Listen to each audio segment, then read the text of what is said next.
नमस्कार दोस्तों, स्वागत है आपका अपने डेली अपडेट्स यूट्यूब चैनल पर। हम बात करेंगे तमाम भर्तियों के लेटेस्ट अपडेट को लेकर जो आपकी परीक्षा एवं पढ़ाई से संबंधित होंगी। इसलिए वीडियो को जल्दी से लाइक कर दें, शेयर कर दें, सब्सक्राइब कर दें, जिससे कि आपको इसी प्रकार की सटीक जानकारियाँ लगातार प्राप्त होती रहें। बात कर लेते हैं आज की पहली खबर। उत्तर प्रदेश में क्या कल से स्कूल कॉलेज सभी खुलेंगे? जैसा कि अखबार पत्रों के माध्यम से, न्यूज़ चैनलों के माध्यम से ये सभी उत्तर प्रदेश के निवासियों को बताया जा रहा है कि 7 तारीख से स्कूल कॉलेज खुलेंगे। लेकिन सरकार कुछ और बताना चाहती है। सरकार ने अभी कुछ बताया नहीं है, लेकिन सरकार ने एक नोटिस जारी की है। उस नोटिस के माध्यम से आप समझ सकते हैं कि स्कूल कॉलेज अभी उत्तर प्रदेश में खुलेंगे कि नहीं खुलेंगे। अब देख लेते हैं नोटिस में क्या है। जैसा कि आप नोटिस में देख पा रहे हैं कि शिक्षा निदेशालय उत्तर प्रदेश लखनऊ, ये सेवा में मंडलीय संयुक्त शिक्षा निदेशालय समस्त मंडल उत्तर प्रदेश, ये कब जारी किया गया? ये 4 फरवरी 2022 को जारी किया गया है। विषय क्या है? प्रदेश में संचालित माध्यमिक विद्यालयों में भौतिक रूप से पठन पाठन प्रारंभ किए जाने के संबंध में, मतलब स्कूल कॉलेज जो है खोलने जाने के संबंध में नोटिस जारी की गई है।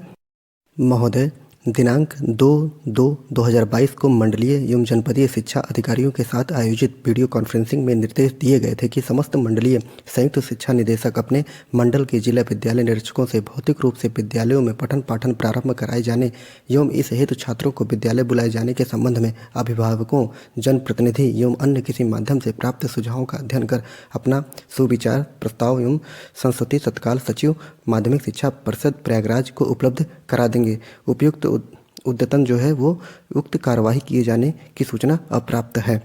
उक्त स्थिति में समस्त मंडलीय संयुक्त शिक्षा निदेशकों को पुनः निर्देशित किया जाता है कि विद्यालयों में छात्रों को बुलाकर भौतिक रूप से पठन पाठन प्रारंभ किए जाने के विषय में युक्त कार्यवाही पूर्ण कराकर अपने मंडल व सुविचारित प्रस्ताव संस्तुति प्रत्येक दशा में सचिव माध्यमिक शिक्षा परिषद उत्तर प्रदेश प्रयागराज को दिनांक 7/2/2022 को शाम 5 बजे तक अनिवार्य रूप से उपलब्ध कराना सुनिश्चित करें। विनय कुमार, शिक्षा निदेशक।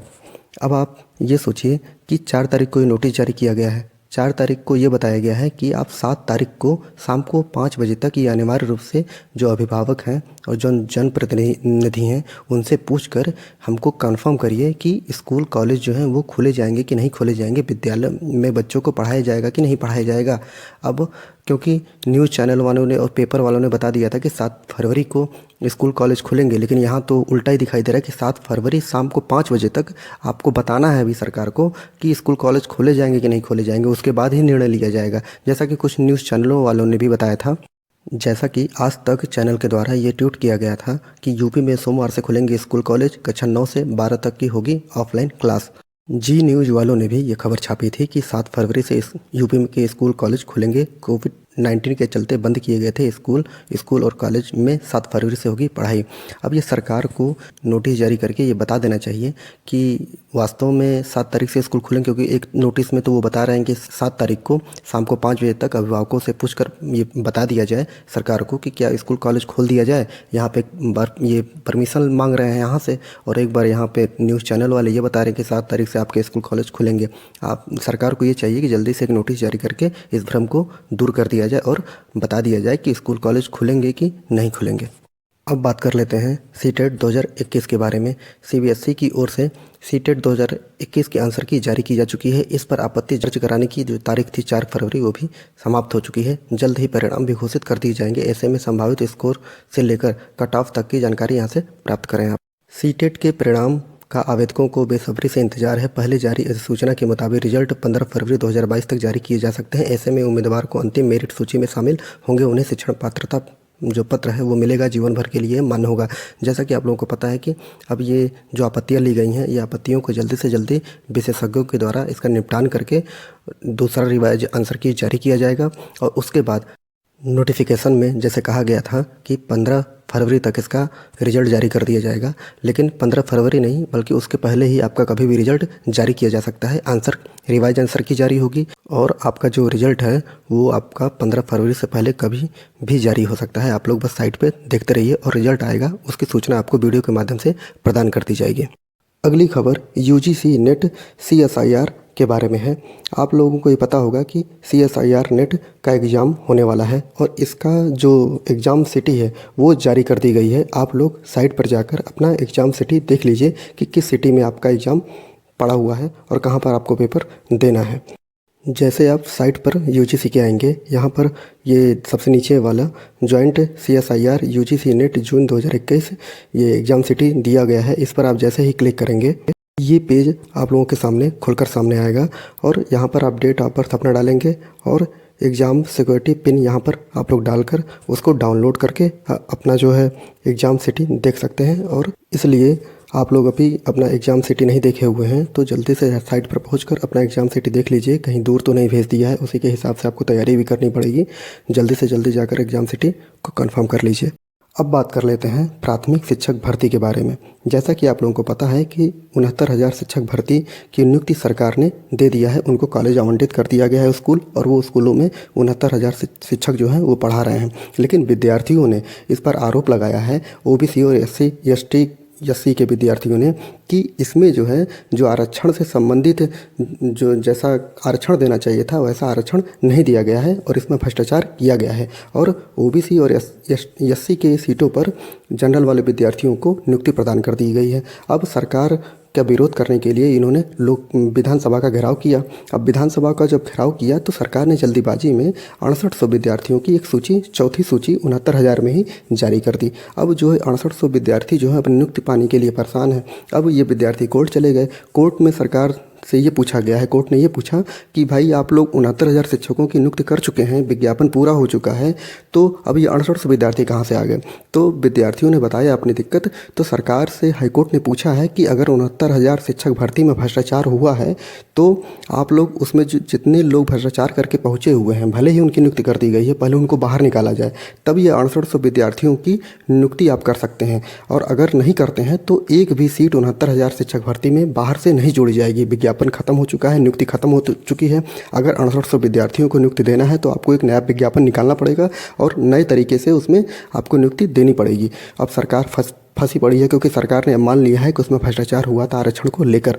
अब कोर्ट ने भी ये बोल दिया है कि 69,000 शिक्षक भर्ती में एक सीट नहीं जुड़ेगी जब तक कि उसमें जो भ्रष्टाचार करके नियुक्ति पाए हुए विद्यार्थी हैं उनको जल्दी से जल्दी बाहर न निकाला जाए। अब ये 6800 विद्यार्थी अपनी नियुक्ति के लिए ट्यूटर अभियान कर रहे हैं। क्यों कर रहे हैं? क्योंकि आपको लोगों को पता है कि उत्तर प्रदेश में जो है वो आचार संहिता लागू हो चुकी है और वो आंदोलन कर नहीं सकते हैं। तो डिजिटल के माध्यम, सोशल मीडिया का सहारा लेते हुए उन्होंने आज एक ट्विटर अभियान किया। तो आप देख सकते हैं कि ये इंडिया में नंबर 1 पर ट्रेंड पे कर रहा था ट्विटर अभियान। विद्यार्थियों ने योगी जी से कहा है कि योगी जी 1 साल बाद 69,000 शिक्षक भर्ती में आरक्षण विसंगतियों को सही करने के पश्चात दलित पिछड़े वर्ग के चयनित 6800 अभ्यर्थियों को नियुक्ति पत्र नहीं दिया गया है।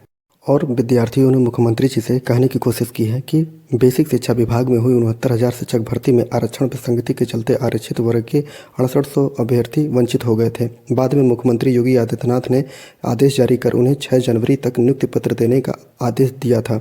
इसके बाद चयनित अभ्यर्थियों की सूची जारी कर दी गई थी। उन्हें काउंसलिंग एवं नियुक्ति पत्र दिए जाने थे। निर्धारित समय बीतने के बाद अब तक 1 महीना और बीत गया है। इसके बाद भी नियुक्ति पत्र नहीं मिल सका है। इससे नाराज अभ्यर्थियों ने बृहस्पतिवार को सोशल मीडिया के माध्यम से विरोध प्रदर्शन किया। उन्होंने मुख्यमंत्री के आदेश का पालन करते हुए तत्काल नियुक्ति पत्र उपलब्ध कराने की मांग की। इसलिए प्रदेश भर से अभ्यर्थियों ने इस अभियान में प्रतिभाग किया और विद्यार्थियों ने कहा है कि वे आदर्श आचार संहिता का पालन करते हुए अपनी मांग को ऑनलाइन माध्यम से उठा रहे हैं। इस पर ध्यान दिया जाना चाहिए क्योंकि ऑनलाइन माध्यम से, क्योंकि अभी आचार संहिता लागू हुई है और विद्यार्थी जो हैं वो धरना प्रदर्शन कर नहीं सकते हैं और कोई चीज़ कर नहीं सकते। इसलिए उनके पास एक ही ऑप्शन है कि ऑनलाइन माध्यम से अपनी बात को उठाया जाए जिससे कि बात सरकार तक पहुँच सके। अब जो है ऑनलाइन जो ट्विटर अभियान इन्होंने किया था आज, वो पूरे इंडिया में नंबर 1 पर ट्रेंड कर रहा था, पूरा दिन भर ट्रेंड किया है। तो आप सोच सकते हैं कि 6800 विद्यार्थी हैं और 2 लाख से अधिक इन्होंने ट्वीट कर दिया है, तो एक विद्यार्थी कितनी बार ट्वीट किया होगा। और सरकार को अब चाहिए कि जल्दी से जल्दी इस पर कोई डिसीजन ले ले कि 6800 विद्यार्थियों के साथ वो करेंगे क्या, क्योंकि ये विद्यार्थी परेशान हो गए हैं।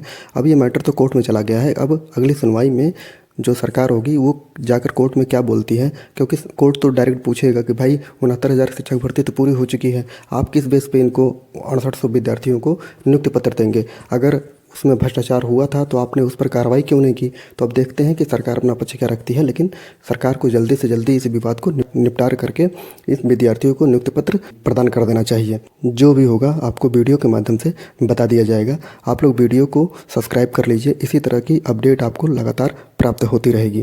अगली खबर एलटी ग्रेड 2018 के बारे में है। महत्वपूर्ण सूचना है कि जैसा कि आप लोगों को पता है कि एलटी ग्रेड 2018 में कुछ सब्जेक्ट ऐसे थे जिसमें अर्हता संबंधी विवाद था और बच्चों का सिलेक्शन होने के बाद भी उनको कॉलेज जो है आवंटित नहीं किया गया था और यही बच्चे जो हैं वो हाईकोर्ट चले गए थे। हाईकोर्ट से डिसीजन आने के बाद इनको नियुक्ति पत्र प्रदान किया जाना था, लेकिन अभी भी जो है अर्हता संबंधी विवाद जो अभी थमा नहीं है, क्योंकि अभी प्रतियोगी मोर्चा के जो अध्यक्ष हैं बिक्की खान, वो लोक सेवा आयोग से बात कल किए हुए थे। तो वहाँ पे ये पता चला कि जल्दी से जल्दी इसका जो है विवाद जो है अर्हता संबंधी विवाद जल्दी से निपटा लिया जाएगा और इनको स्कूल कॉलेज मिल जाएगा। तो इनको ये मान के चलिए कि 15 मार्च तक इनको कॉलेज आवंटित कर दिया जाएगा और इनको ये अपने जॉब पर चले जाएंगे। अब बात कर लेते हैं नई एलटी ग्रेड भर्ती के बारे में 2022 के बारे में। तो जैसा कि आप लोगों को पता है कि अंजना गोयल के लिए एक नोटिस लोक सेवा आयोग ने जारी की थी कि जल्दी से जल्दी अध्याचन मंगवाइए। अगर अध्याचन नहीं आया है, अगर अध्याचन आ गया है तो उसको विज्ञापन के रूप में जल्दी से निकालिए। और अब विद्यार्थी मांग कर रहे हैं, क्योंकि 1200 पदों का विज्ञापन जो है अध्याचन आ चुका था और पिछली भर्ती में 3 से 4 हज़ार पद खाली थे, वो भरा जाएगा। और अभी जो प्रमोशन जिनका हुआ है एलटी ग्रेड में प्रवक्ता बने हैं और कुछ नए एलटी ग्रेड जो है कॉलेज खोले गए हैं, उसमें भी शिक्षकों की कमी है। तो उसके लिए कुल मिलाकर 10 से 12 हज़ार भर्ती आपके लिए एलटी ग्रेड की कभी ना कभी जल्दी से जल्दी आ सकती है। आप लोग परेशान ना हो, क्योंकि अर्हता संबंधी विवाद है। अर्हता संबंधी विवाद जैसे ही निपटान होगा वैसे ही आप लोगों की एलटी ग्रेड की भर्ती देखने को मिलेगी। अब बात कर लेते हैं पीसीएस 2022 के नोटिफिकेशन के बारे में। तो जैसा कि अखबार पत्रों के माध्यम से बताया गया था, लोक सेवा आयोग ने बताया था कि जनवरी के लास्ट तक नोटिफिकेशन जारी हो जाएगा, लेकिन अभी तक नोटिफिकेशन को जारी नहीं किया गया है। तो वहाँ पर बिक्की खान ने बात किया तो वहाँ पता चला कि इसी महीने अगले हफ्ते आपका नोटिफिकेशन कभी भी यूपी पीसीएस का जारी हो सकता है। तो आप लोग तैयारी पर लगे रहिए। अब देख लेते हैं कि बिक्की खान के द्वारा लोक सेवा आयोग से क्या बातें की गई और बिक्की खान ने अपना पक्ष क्या रखा है एक नोटिस के माध्यम से। उत्तर प्रदेश के नौजवान बेरोजगार भाइयों और बहनों को अवगत कराना चाहता हूं कि प्रतियोगी मोर्चा के प्रयासों से एलटीजीआईसी के द्वितीय सूची में चयनित शारीरिक शिक्षा, जीव विज्ञान, संस्कृति एवं अन्य विषयों की फाइल लोक सेवा आयोग द्वारा शिक्षा निदेशालय को आज प्रेषित कर दी गई है। एलटीजीआईसी के नए विज्ञापन को लेकर प्रतियोगी मोर्चा का प्रयास जारी है, किंतु उसमें सभी 15 विषयों के समकक्ष अर्हता को लेकर शिक्षा निदेशालय एवं लोक सेवा आयोग में अभी तक सहमति नहीं बन पाई है, जिसके कारण अभी विज्ञापन आना संभव नहीं है। समकक्ष अर्हता के मसले के सुलझने के बाद त्वरित विज्ञापन के लिए प्रयास प्रतियोगी मोर्चा द्वारा किया जाएगा और लगातार किया जा रहा है तथा प्रतियोगी मोर्चा की मांग है कि एलटीजीआईसी से में जो है अधिक से अधिक अध्याचन शिक्षा निदेशालय द्वारा लोक सेवा आयोग को प्रेषित किया जाए, जिससे कि विज्ञापित पदों की संख्या ज़्यादा से ज़्यादा हो सके। दूसरी बात ये बताना चाहता हूँ कि पीसीएस के नए विज्ञापन को लेकर प्रतियोगी मोर्चा का प्रयास है कि अगले सप्ताह पीसीएस का नया विज्ञापन जारी हो जाएगा। इस प्रकार 2018 एलटी ग्रेड की जो महत्वपूर्ण अभी शिक्षकों की भर्ती रुकी हुई है, तो जैसे ही उनकी फाइल लोक सेवा आयोग से शिक्षा निदेशालय पहुँच जाएगी, उनकी नियुक्ति उनको कॉलेज आवंटित कर दिया जाएगा, उनको नियुक्ति प्रदान कर दी जाएगी।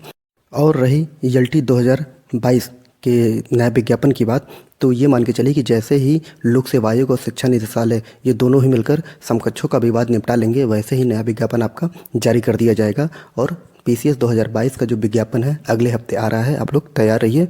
अगली खबर बात कर लेते हैं कि गृह मंत्री अमित शाह आज जारी करेंगे भाजपा का संकल्प पत्र। आम आदमी पार्टी ने जारी कर दिया है, कांग्रेस ने जारी कर दिया है। अभी सपा बसपा को देखना है कि वो युवाओं को लुभाने के लिए अपने संकल्प पत्र में क्या जारी करते हैं।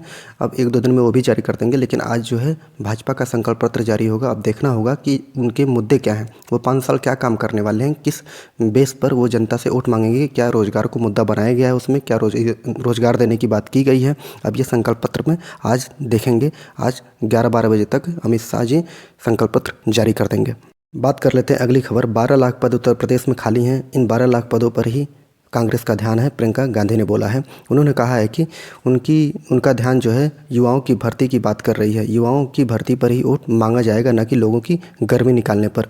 उन्होंने 12 लाख पद खाली होने की बात की है और मुद्दे उठाए हैं क्या कि जो महिला सुरक्षा है, बेरोजगारी जैसे मुद्दों उठाकर उन्होंने जो अभियान छेड़ा है उसको वो युवाओं तक पहुंचा रही हैं, यूपी की जनता तक पहुंचा रही हैं। अब ये देखा जाएगा कि 10 तारीख को क्या परिणाम होता है। यूपी की जनता जो है किसे अपना नेता, किसकी सरकार बनाती है, ये 10 तारीख को पता चलेगा। पूरा वीडियो देखने के लिए बहुत बहुत धन्यवाद।